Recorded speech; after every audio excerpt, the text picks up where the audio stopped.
Hello and welcome to the February edition of the Organic Gardening Podcast. I'm Fiona Taylor, and in a moment I'll be joined by my colleagues at our charity Garden Organic, Chris Collins and Dr. Anton Rosenfeld. It's been a bit of a chilly start to the year here at Ryton. January saw some hard frosts and snow, but that hasn't stopped us from getting outside and planning the garden for the year ahead. In this month's episode, we sit down with Eddie Bailey, geologist and founder of Rhizophyllia, where we do a deep dive into soil health and how you can boost productivity in your garden by looking after your soil. Later on, we'll be opening up the postbag, and this month we're answering your questions on organic topsoil, rats, and plants that grow well on damp ground. Now, during our discussion, we talk about the use of pesticides on sugar beet, and since we recorded that segment, there's been some good news. The government has announced that this year it will refuse to allow the emergency use of a banned pesticide on sugar beet.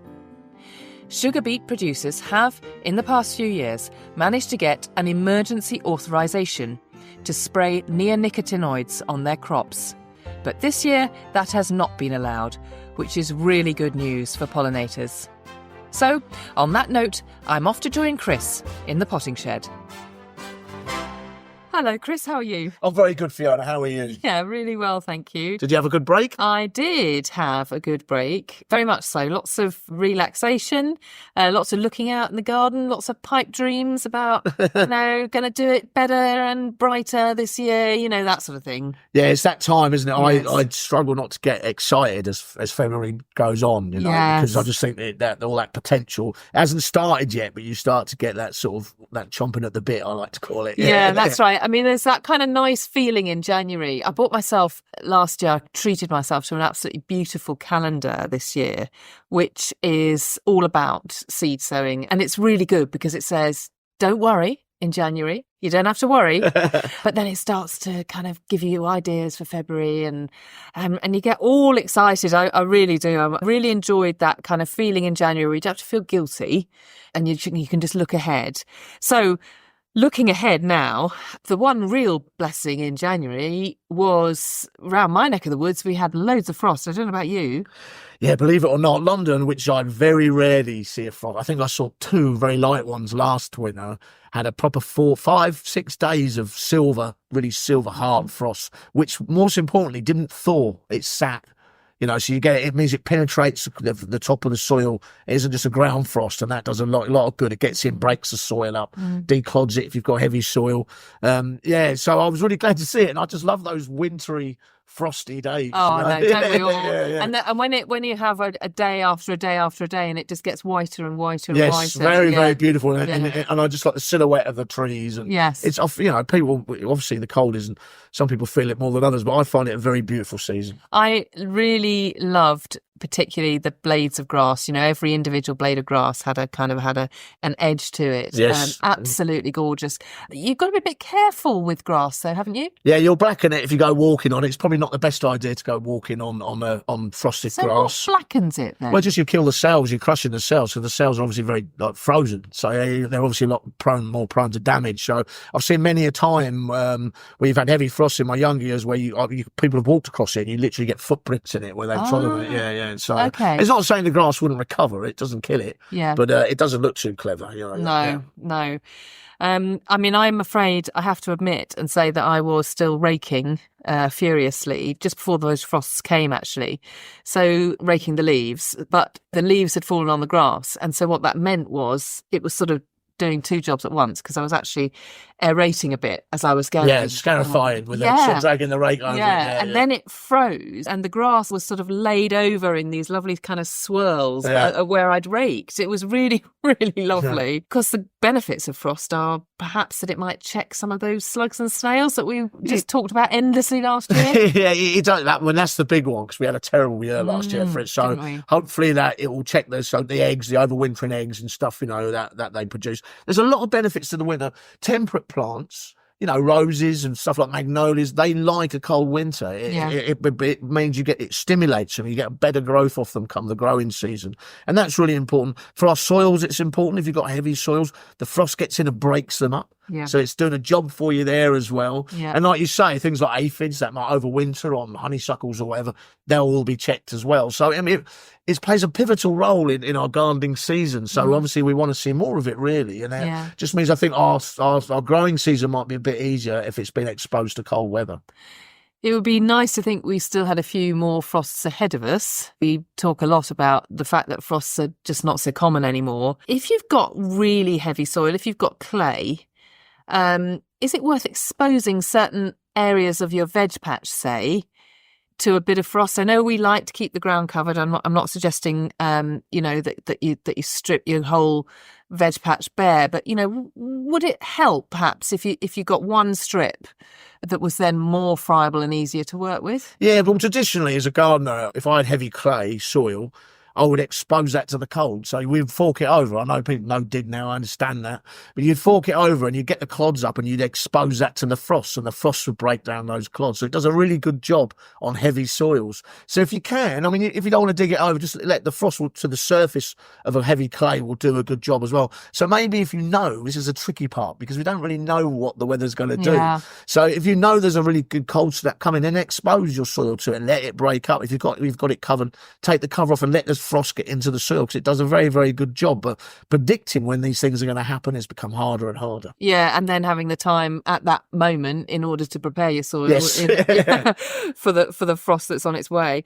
Interestingly, slugs and snails aren't all hiding in the soil. I mean, they find all sorts of places, don't they? I mean, if we're trying to not replicate such a successful year for gastropods, what would you suggest in terms of trying to keep your garden a bit clearer of them? That's the thing. It really is important, I think, not to leave piles of stuff that you've just abandoned, so like pots and stuff, because they'll just hibernate in there. It's a hygiene thing. Just try and keep things a bit tidier and not give them places to accumulate. Like I said, when I moved my allotment, they made this path and it was all full of old roof tiles and stuff. It was paradise for snails because they can all get under, keep warm and propagate, reproduce. So yeah, definitely one eye. I think to me, it's an important part of gardening organically is I have to exercise a bit of hygiene and try and keep things a bit tidy. Yeah. I've got my bug hotels, I've got places and stuff like that. Of course, so yeah. But try and avoid places that you're going to encourage too much of it. Yeah. Yeah. Okay. Of course, the other thing we always say about slugs and snails is if you're lucky enough to have a pond in your garden, then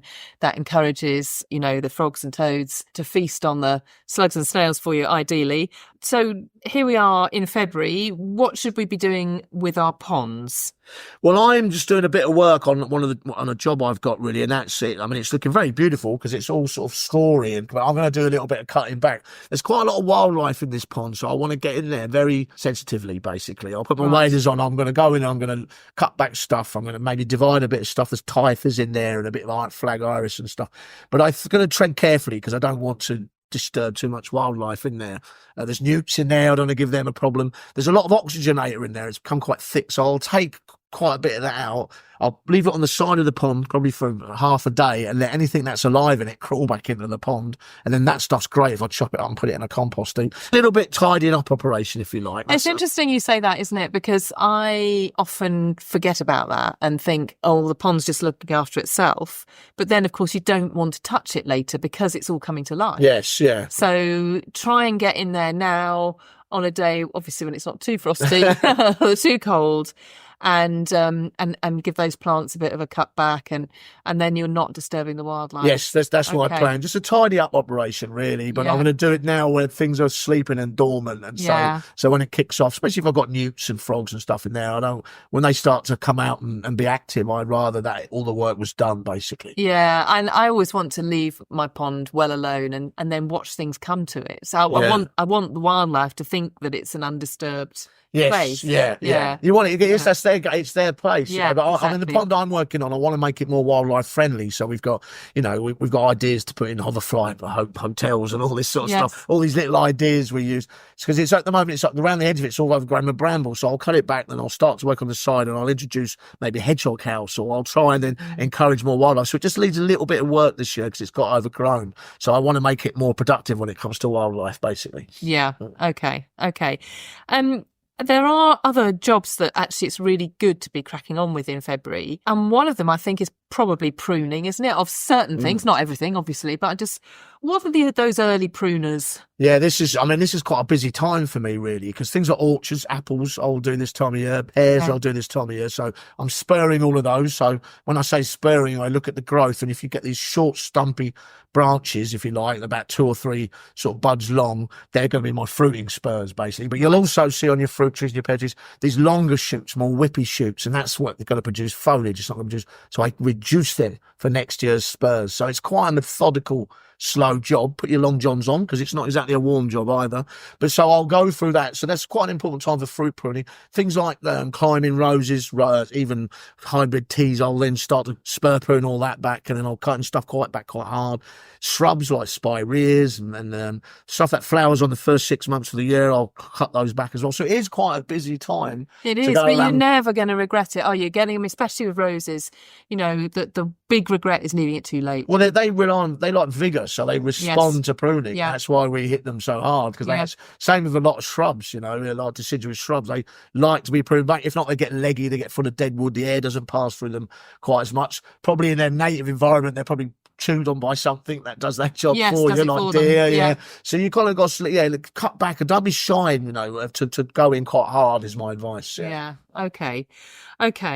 So you talked a little bit about the orchard as well. At the allotment, what kind of pruning are you doing down there? Because I know the orchard's in a different place, isn't it? Yes, it is. It's somewhere else. Yeah, I'm not masses of pruning on the allotment. What I'll be thinking about at the end of this, because I've left all the tops on my herbaceous plants, my pollinator corridor. That's all still there because that helped protect the bulbs and the tumours and stuff as dahlias in there. I'll be looking at cutting that back at the end of the month. Right. So I'll leave that. That's quite a simple job, really. I've got some trees at the bottom of the allotment which I like because they provide some cover from the buildings behind and a bit of a windbreak. But what tends to happen is they grow quite a lot. I think there's like a big hazel there, a big. Was it a hornbeam, I think? And I think with those, you have to raise the crown on them, basically, because they're full trees. Yeah. There's a bird cherry as well. That's coming back to me now.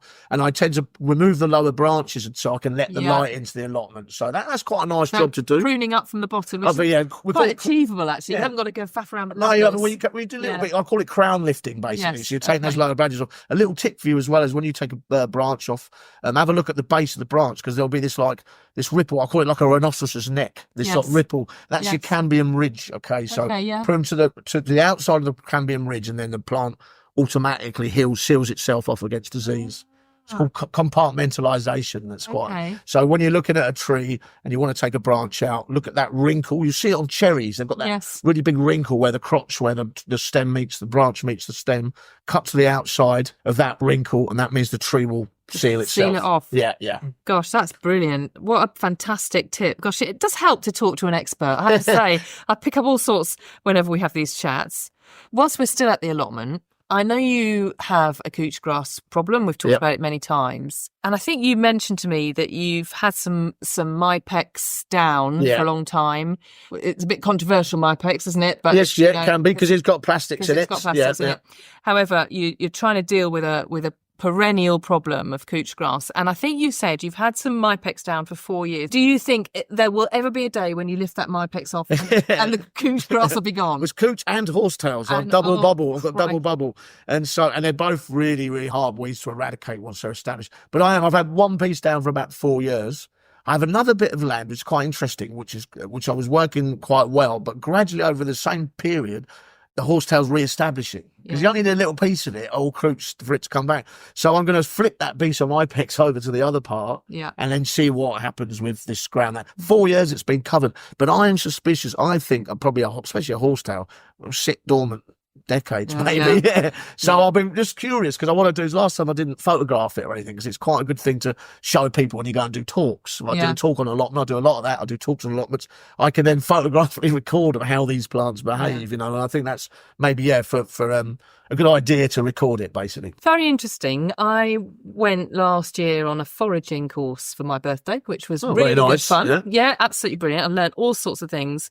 But one of the discussions was about horsetail, mare's tail, and what I learned was that it tends to target places where there's sulphur deep down in the Right, soil. yeah, because it goes down a long way. It goes down a long way. So it may be that actually it doesn't matter what you try and do to eradicate it at the top level, there's probably no way you're going to, because actually it's reaching down. Goes and down. It's something that's so far down that there's nothing you can do about it. I think that's probably about right, because I think that I don't think you'll ever. I think it'll check it, and that's probably why it's worth doing. It won't be because when the aerial did it before, it took a while for it to come back full swing. Yeah. So maybe if I postpone its aggression for a while, that sort of helps. And that's also I hoe it off continually, so I disturb it continually. But I certainly think it's got those bootlace type roots. Yes. I think you'll be lucky.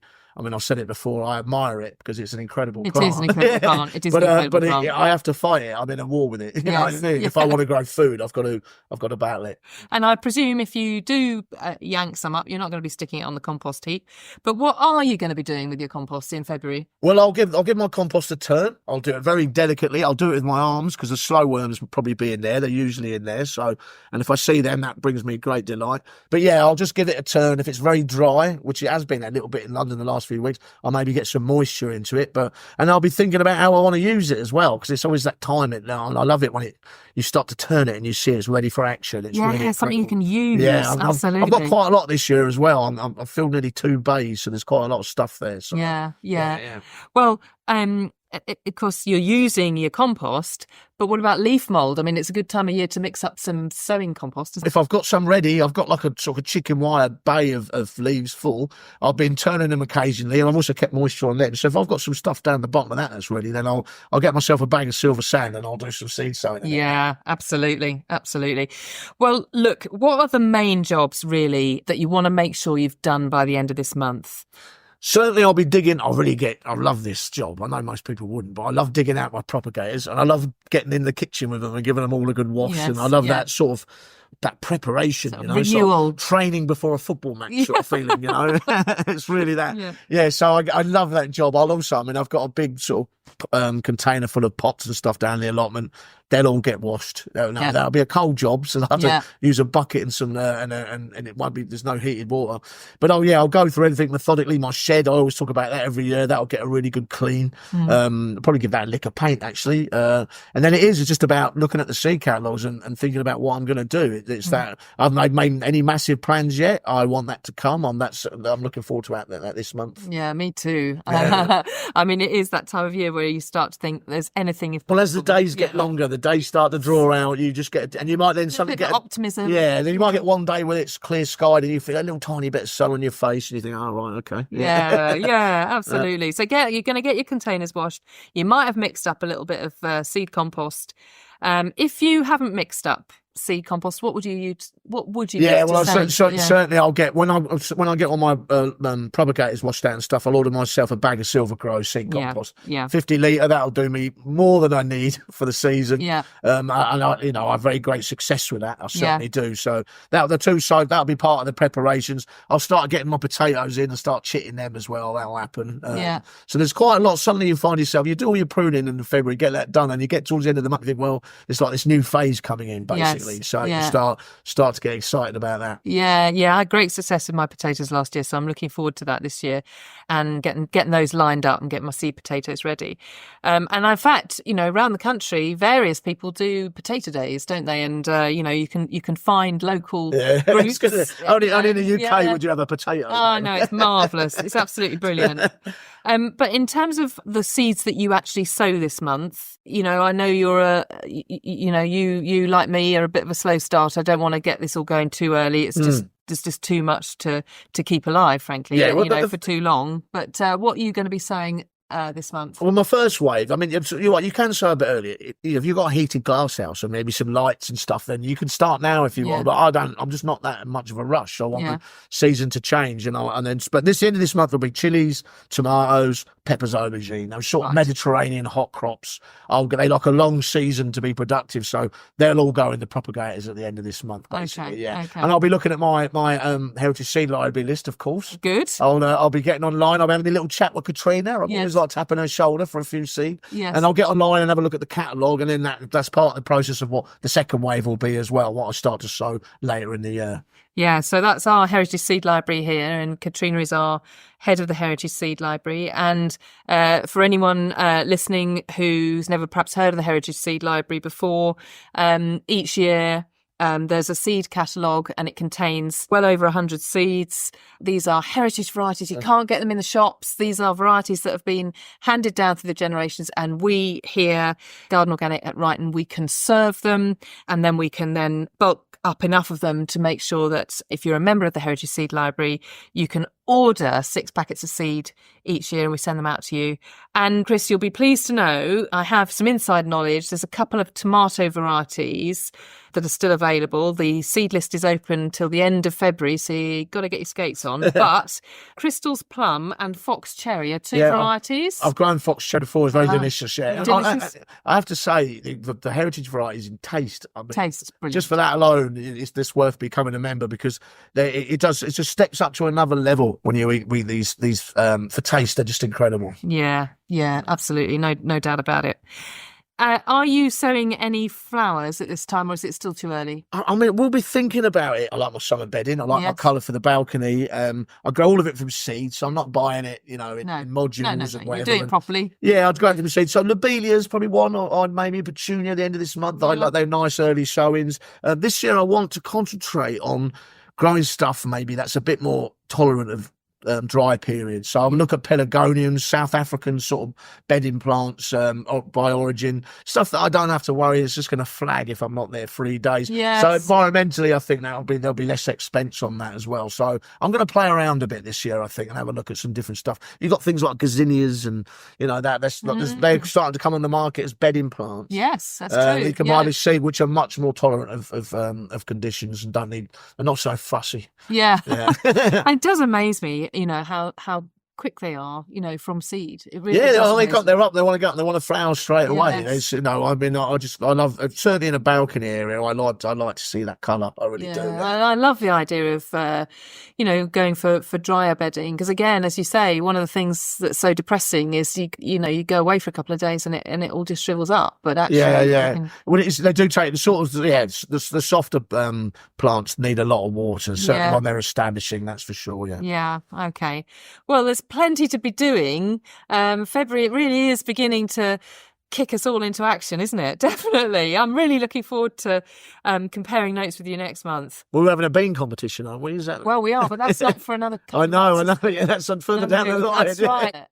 Yes, so I bought Chris for Christmas a variety of bean, and we'll be talking about that in the next couple of episodes, because I want to sow alongside Chris and I want to compare notes, these beans. We're having a bean off. We're having a bean off. Absolutely. So there'll be more on that. Yeah, there will. Yeah. Great fun. Fantastic. Right. See you next time. Cheers, Fiona. Last year, Anton and I were delighted to be joined by geologist and keen grower Eddie Bailey. Eddie runs workshops around the UK, educating people on the activity in their soil through his company Rhizophyllia. He's even visited us here and gave a workshop to our staff a year or two ago. Eddie believes that by stopping digging and following organic principles, you can increase the microbial activity in your soil. We asked him first to introduce himself. Thank you, Fiona. So I'm a chartered geologist. So I've spent my 35 years career drilling thousands of boreholes on hundreds and hundreds of farms across the UK and overseas, looking at the mineral structure of soils, talking to farmers. You're also a keen grower, aren't you? Absolutely. Yeah. The family were keen growers. When I was 5 years old, I was commissioned as the digging expert on my father's allotment and spent many a winter turning over the soil, keeping warm, following his lead. I think my earliest time was 1969, 1970 was when I started. And I've actually been allotmenting ever since. I even allotmented in my halls of residence and house at university. Wow. So you always grow some of your own as food. Much as I possibly can. Over all those years that you've been growing, have you noticed a difference in terms of yield? What are you noticing? I was digging and rotivating for 20 years, and I just noticed the soil crusting over and germination rates dropping, and I just thought, what on earth is going on? So I started to investigate around about 2010. We had Google then. Yeah. And so when I found biological crusts, I thought, biology. And I started working with biology. I stopped digging, stopped rotivating, started working with the biology, and the difference was extraordinary. You're a huge proponent then of no dig. Yeah, absolutely. Yeah. I mean, when did you first really get interested in no dig? Why shouldn't we be digging? What are the sort of advantages of it? So about 2010, I started noticing this compaction in my crusting in the soils, looked at the biological aspect, and stopped digging. I see it as soil food web gardening and growing more than organic, if you like, and no dig, because the soil food web from the studies I've done on evolutionary biology is just underpins it all. So and what are the two most important things? Well, don't dig, don't turn the house upside down, and be organic. Don't shove chemicals on it. Those are absolutely two fundamental parts. You can go organic like I did, absolutely no chemicals whatsoever for 20 years, but I was digging. So I only had one part of the equation right. When I stopped digging, I made big improvements, but as I followed through with what the biology was doing, and I started understanding that and playing with the biology and doing experiments, well, I then noticed another uptick in the productivity of my gardens. While you were busy, growing at home, the day job was all about going and digging boreholes and digging in fields. And I'd love to know what you were noticing in your work as well. So farmers were complaining of a lack of manganese or some other nutrient, zinc or what have you, and having to supplement. And I was taking samples to a laboratory and finding all the manganese that you could possibly want. So the question to me was, well, if it's in the soil, why isn't it getting into the plants? I think this is a big problem. Often it is a question of availability rather than whether it's there or not. So if you've got your sort of soil conditions right, because often these sort of micronutrients, plants only actually need very small amounts of them. So it's not a question of quantity, it's a question of whether the plants can actually get at them or not. So it's having your soil conditions right and having the biology right is so much more important than sort of taking that absolute soil test values. Completely agree. Absolutely. And it is the biology. There isn't a soil on this planet that hasn't got the nutrients available. What is stopping them getting into the plants? It's the biological bridge, the mycorrhizal fungi and the mycorrhizal fungi working with your full suite of bacteriums. And that's what they evolved to do. And that's bridges broken in so many agricultural and garden scenarios. Could you say a little bit more about what a mycorrhizal fungi is? Because not all our listeners might know, they might have heard the term, but what exactly is a mycorrhiza?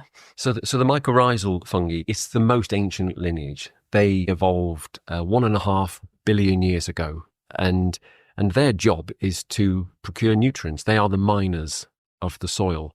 So their little hyphae go out into the soil and gather, with their bacterial helpers, the titanium and the selenium and the zinc, all these micronutrients that, as Anton says, you need in tiny amounts, but absolutely essential amounts for metabolic pathways to work, photosynthesis. And now the plant has got access to the entirety of the soil mineral nutrients around. But unfortunately, that's not what's happening in agricultural fields, because ploughing and chemical fertilizers or synthetics destroy the mycorrhizal fungi. We did actually do some work on this quite a long time ago. I think it's about 20 years ago. And we did look at sort of comparable organic farms and conventional farms. And we did find that there were lower levels of mycorrhizae in the conventional farms. So why would that be? They become oxidized by ploughing. And so there's this huge biomass which has been lost over probably a couple of centuries, and it's up there in the atmosphere. I'd also heard that basically if you feed the plants with a lot of fertilizer, they no longer support the mycorrhizal growth. It's like I don't know, giving them a ready-made pizza. They don't do the work anymore. Is there any sort of work to support absolutely, that? absolutely. I mean, there's a cracking book. It's a bit of a chunky read, Marshner's Mineral Nutrition of Higher Plants, and there's research going back, 2 or 3 decades that demonstrates that if you feed a plant artificially, that you switch off the gene that sends those exudates, the carbon sugars that the microbes feed on, it switches those off. It switches off, of course, in those exudates, you've also got the signaling molecules, various amino acids that are designed to feed the microorganisms in the soil. So you artificially fertilize, that plant then becomes absolutely dependent on further fertilization, and you end up in this vicious cycle. We must talk about compost, because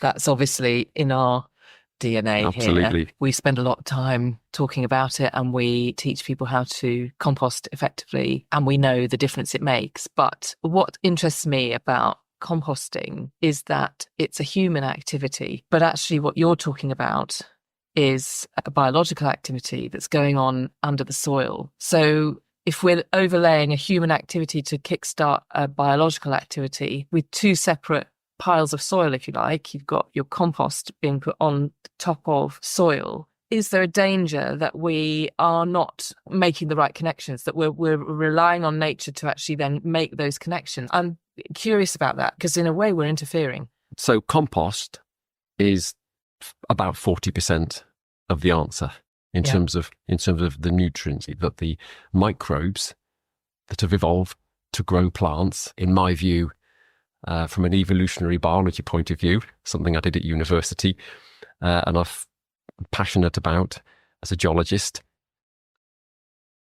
Plants are absolutely fundamental to the health of the soil. They are putting out these carbon sugars, and 60% of what the research is showing, 60% of the nutrition that the soil needs to keep that workforce healthy is through plant exudates. 40% is the composts that you put down. If it's a healthy compost, they're also imbibed with fungi, mycorrhizal, saprotrophic fungi, breaking down carbon, protozoans, nematodes, and they're all part of this soil food web system, which is supporting the plant. So you're adding community. Yeah, okay. And I think that is so important. So if you have bare soil in between, say, a row of carrots, well, that soil isn't being fed. So the microorganisms, they won't be there, and they'll be depleted. So I'm an absolute advocate of having every square inch covered with some vegetation or other. And if it's not your crop, well, let your chickweed grow in between. It's serving a very vital purpose, putting carbon sugars into the ground. So you would say to the sort of allotment holders that perhaps they shouldn't be weeding their plots over the winter, because that's always an issue. I mean, we're a big advocate of green manures and having the crop covered with those, but sometimes gardeners don't manage to get a green manure in. So would they be better off leaving the weeds to grow?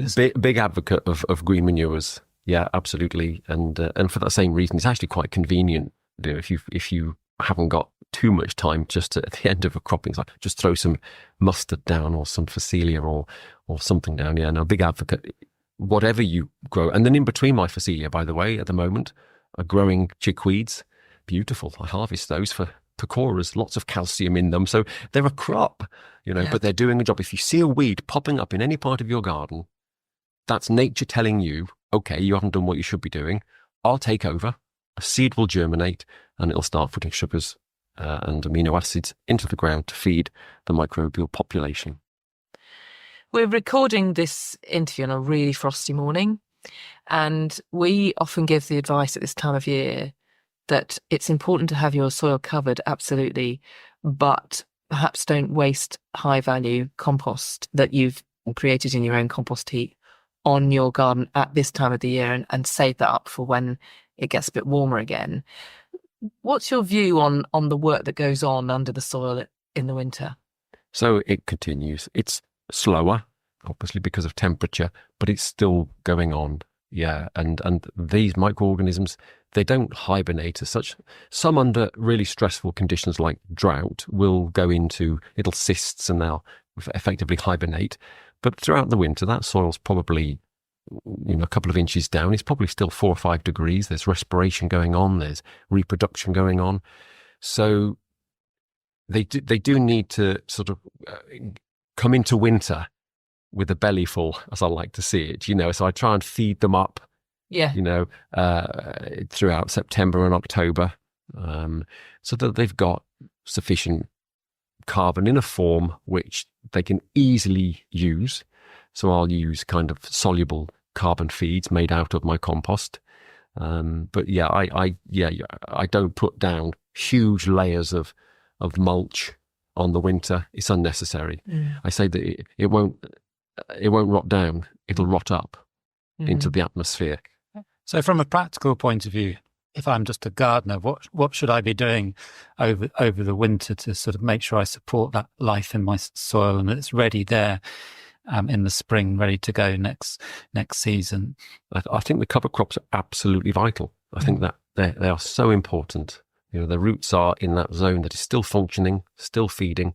I do spread thin. It's almost like casting lawn seed. I'll get my bags of compost and just scatter it, just to fill in the gaps. That will work. Some of it will work its way down. It's much more efficient. I don't have to put these big thick layers down. But yeah, I'll just cast, every few weeks, just a little spray of my compost. So if you're looking at your soil at home, as I do from time to time, how can I be sure that all this activity is going on? I mean, sure, I can wait for a good crop perhaps, or a good harvest, but actually you want to be checking in. We talk a lot about observing all the year round.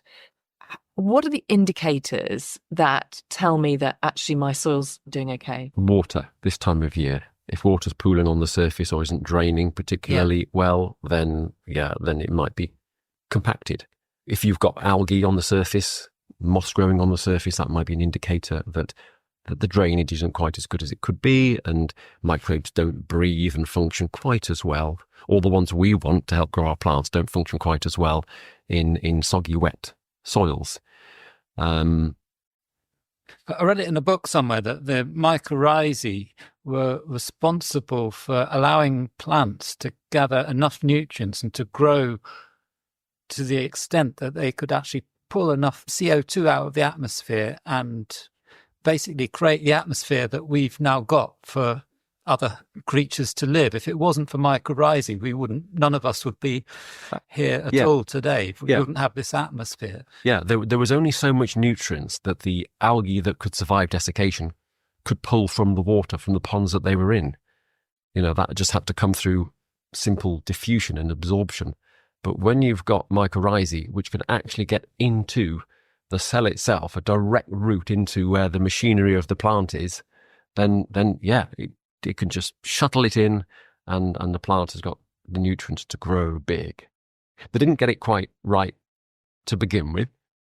The mass of liverworts and mosses that first evolved took so much carbon dioxide out of the atmosphere that we ended up with this global glaciation and a mass extinction, one of the second or third biggest in the geological record. And a couple more times throughout the early geological history of plants, that happened.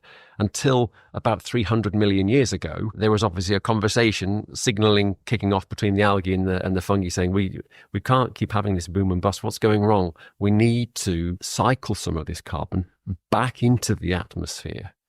And if we can cycle it, then actually we've got homeostasis, and we've then enhanced the carbon cycle. So how do we go about doing that? And the fungi came up with the solution and said, well, if we just change some of the organic acids that we've produced, then the lignin which we have developed, or evolution has developed, that allows plants to go skyrocketing up 100 meters or more in certain tree species, well, we can degrade the lignin. So when the plant dies, falls over and rots, instead of it just becoming buried, well, we'll create a form that'll later be known as saprotrophic fungi, the mushroom type, and we'll decompose what falls, and then we cycle. Now, at that point in time, the amount of carbon that we had in the atmosphere was, give or take, about 300 parts per million. And it's been that way except for a few tectonic events and asteroids and huge volcanic eruptions. It's been pretty much like that for the last 300 million years. When saprotrophic fungi were invented, we had the carbon cycle that we see today, give or take. And everything we see around us, ourselves included, have evolved to that particular niche. I hear talk of the carbon dioxide levels rising as being a good thing because plants love carbon dioxide. Yeah, to a point. We all like Mars bases, but if you had like 30 Mars bases, you'd feel pretty sick. We've evolved to this 300 parts per million, give or take. And if we get too far out of kilter with that, then our species will change. And our role in this fundamentally comes down to looking after our soils as gardeners. Yeah, there's no better way of bringing carbon back into the soil than through those microbial workers. That's what they're designed to do. I saw a program, Panorama, a few weeks ago on carbon sequestration. An hour-long program. They talked about basalt rock dust.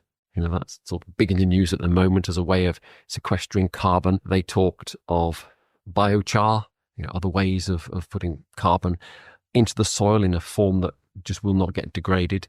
And in that hour-long program, there was not a single mention of the soil. And I just thought that's just so missing the point.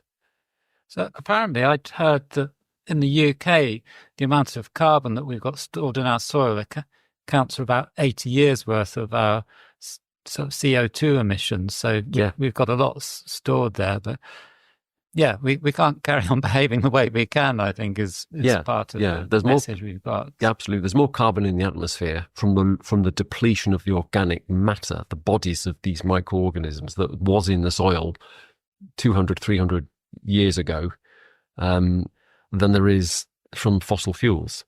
I mean, that's a big kick, of course, but the amount of microbial biomass, these workers, the workforce that has been lost to the atmosphere is enormous.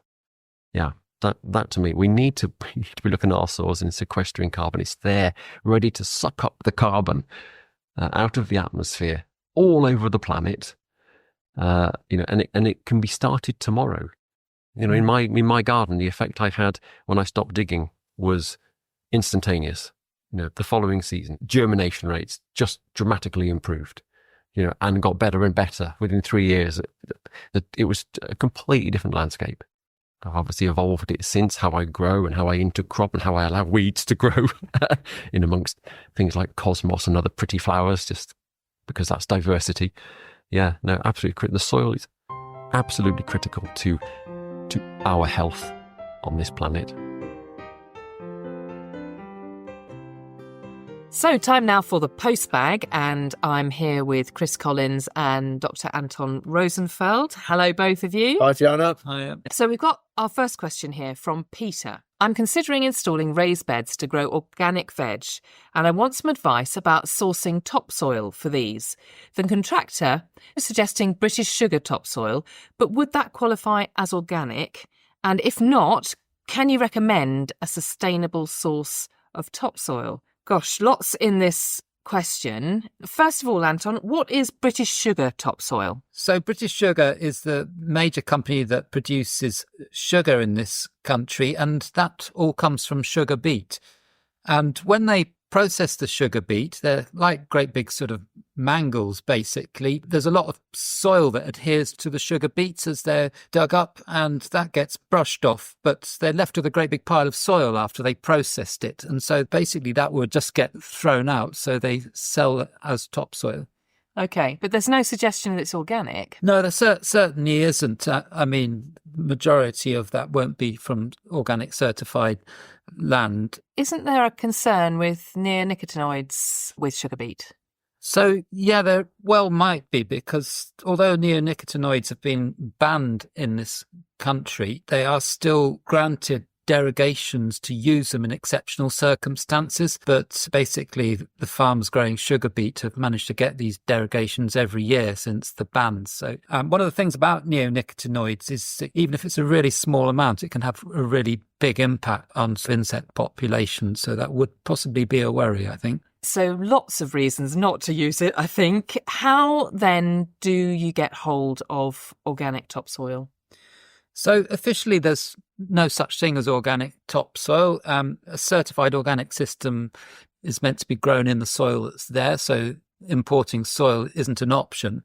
But for those people that are perhaps gardeners and want to grow sustainably, you want to look for soil that has a standard that's known as BS3882, and that they have actually checked that for sort of contaminants and pesticides. There might even be still sort of tiny residues in there, but they've got some sort of quality assurance on the quality of this soil. So, Chris, living in a city, as you do, if you need to get hold of some topsoil, how can you make sure that you can get topsoil that is to the right standard, you know, your BS3882? Well, what Anton says is right. It's quite difficult to know if it's going to be purely organic. That's quite a hard one. In an ideal world, we would obviously be making compost and we'd be adding it to our gardens and we'd be planting in situ. But our friends who've written in have raised beds, they need to fill it. Obviously, sometimes when I'm doing landscape jobs, I need to import topsoil. So there is what I try to do is there's no guarantee, so I try to make it as local as possible.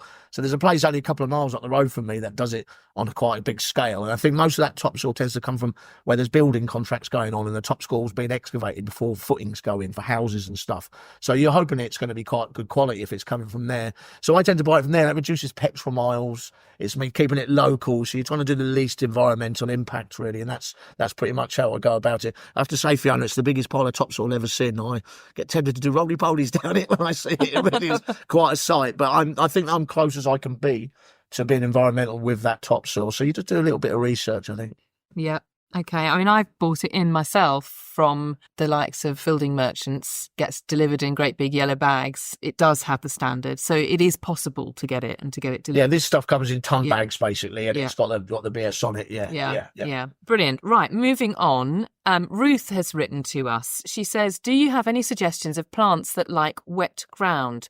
I'm trying blueberries and cranberries this year, but I'd like to add more variety. Okay, so Chris, if that was you and you've got a patch of wet ground, what's the first thing you would think of planting there? Oh, it's a big list, really. I've kind of this sort of damp ground, sort of alongside of streams or round ponds is my favourite kind of planting, to be honest with you. So I'm presuming it's not waterlogged, because that obviously creates different conditions or different options. So I definitely put probably some hazel in and some hornbeam. And I'd chop them down after a year or a couple of years and let them coppice, because you can read all sorts of bushcraft with that wood. They also look very beautiful when they're coppiced and they tassel up and stuff. So and they're quick as well, aren't they? Very quick. Well, they're pioneer plants, so they take out new ground. So I kind of I'll probably put those in. This is an ornamental garden really for me. Then there's lots of interesting stuff, lots of colour and change, like stilbees and great and moist ground, pennistamen, rhodursia, one of my favourite plants. There's big sort of like almost chestnut-like leaves and white plumes of flowers, very beautiful. Flowers, echinacea will grow in wet ground, heleniums will grow in wet ground. There's a big list you can go out there and do. So I'd probably backdrop it with some coppice in and have a little bit of colour and ornamental going on in front of it. Lovely. Sounds gorgeous. If Ruth is thinking just along the lines of food growing, perhaps, what would be your steer there, Anton? I would go for some of the sort of more berries and things like that, would just judging by what she's already trying to grow. I mean blueberries, they're really sort of bog plants, so I'm presuming she's got slightly acidic soil perhaps. I found that sort of black currants are reasonably tolerant of damper soils, so that would be something I would go for. I find things like the gooseberries and red currants need a little bit better drainage. If she wants to grow veg, then I would go for more of the sort of leafy crops and things which are shallower rooting, things like chards and salad crops and things like that. If she's in a warmer spot, I'm not sure where she is in the country, you might want to try something like taro, colocasia, because that's something that looks nice and you might even get a few tubers off it. You can also use the leaves to make patra, which is a really nice Indian snack. If you're going to have a go at growing taro, you really need a pretty sheltered spot, and you might need to actually bring them in over the winter as well. Okay. Right. Well, I might have a go at that myself. I've never even thought of growing taro, and I've got all sorts of damp spots in my garden. So you can actually get the tubers from Indian supermarket or Caribbean supermarket, and they will actually grow. So it's worth having a go. Definitely. Really good. Okay. Lots of fantastic, unusual ideas there.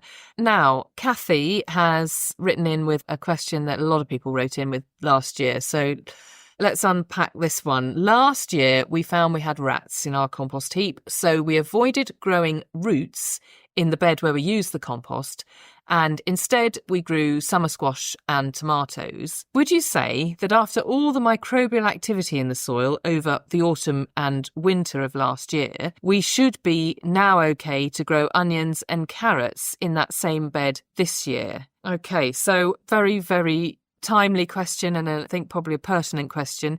Anton, what would you do in this situation? Okay, so the thing that people worry about with rats is leptospirosis, sometimes known as Weil's disease. It can be a problem in rivers and things like that.